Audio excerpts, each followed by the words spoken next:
हर हर महादेव, जय श्री काल भैरव। प्रिय दर्शकों, वृश्चिक राशि वालों, आज जो मैं कहने जा रहा हूं उसे हल्के में मत लीजिए। 2 अगस्त 2026 यह तिथि आपकी जिंदगी की जड़ें हिला भी सकती है और मजबूत भी कर सकती है। इस तिथि तक राहु शतभिषा नक्षत्र में रहेंगे, अपने ही नक्षत्र में। और जब राहु अपने ही क्षेत्र में होता है तब वह साधारण फल नहीं देता, वह भीतर की नींव को छूता है, मन की गहराइयों को झकझोरता है। यह गोचर आपके चतुर्थ भाव में सक्रिय है। चतुर्थ भाव आपका घर है, आपकी माता है, आपकी मानसिक शांति है, यह आपकी संपत्ति भी है, यह आपकी भावनात्मक सुरक्षा भी है, आपकी आंतरिक स्थिरता भी है।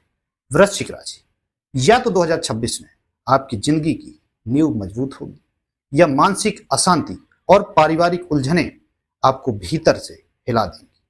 राहु क्या है? राहु भ्रम है। यह एक अचानक परिवर्तन है, अस्थिरता है, आधुनिकता है, आभासी जीवन है। और शतभिषा नक्षत्र क्या है? यह उपचार है, यह एक अनुसंधान है, यह गहराइयों में उतरने की शक्ति है, यह मन के भीतर छिपे घावों को उजागर करता है। यह दोनों का प्रभाव संयुक्त रूप से आपके लिए भावनात्मक नींव पुनर्स्थापन काल बना रहा है। यह समय बाहरी सफलता से अधिक भीतरी संतुलन का है। इसे 3 चरणों में समझिए। प्रथम, 29 मार्च 2026 तक घर के वातावरण में बेचैनी रह सकती है, स्थान परिवर्तन का विचार आ सकता है, अचानक घर बदलने की स्थिति बन सकती है। उपाय इसका यह है कि जल्दबाजी में कोई भी निर्णय मत लीजिए।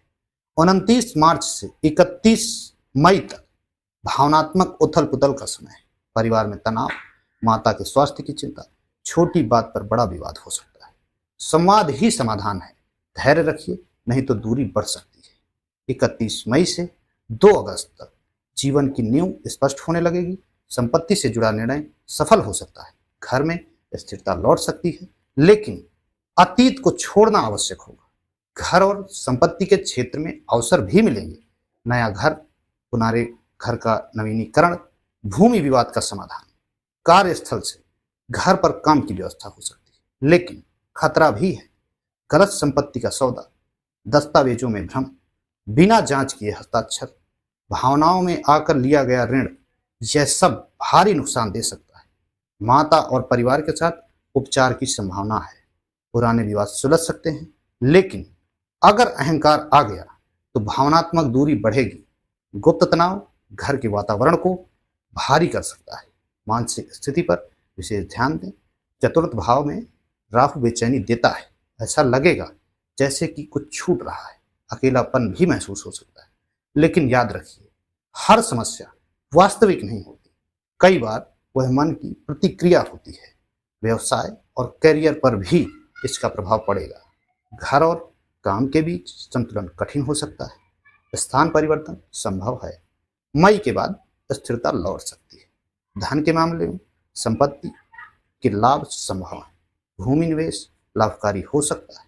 घर से जुड़े व्यवसाय में लाभ होगा, लेकिन भावनात्मक खर्च से बचिए। अनावश्यक साज सज्जा, दिखावे का खर्च, यह राहु आपसे करवाएगा। सावधान रहिए। विवाह और संबंधों में गहराई बढ़ सकती है। घर बसाने का योग है। सुरक्षा की भावना बढ़ेगी, लेकिन मन का उतार चढ़ाव भी रहेगा। मार्च से मई के बीच धैर्य आपके लिए अति आवश्यक है।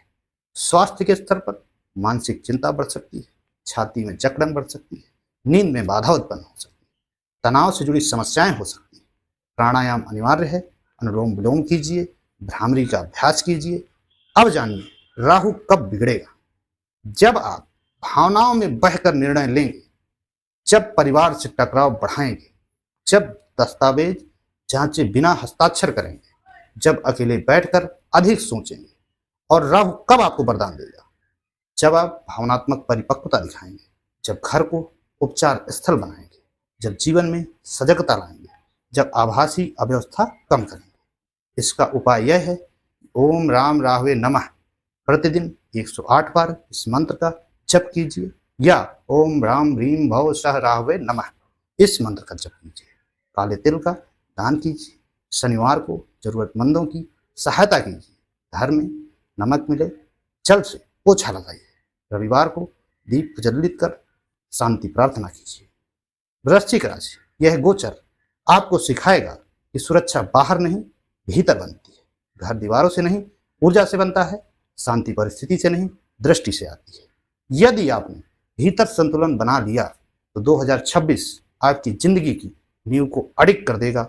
और यदि भय और अस्थिरता में बह गए तो छोटी बातें भी बड़ी तूफान बन सकती है। सावधान रहिए, सजग रहिए। महादेव की कृपा आप पर बनी रहे। हर हर महादेव। जय श्री महाकाल। जय काल भैरव।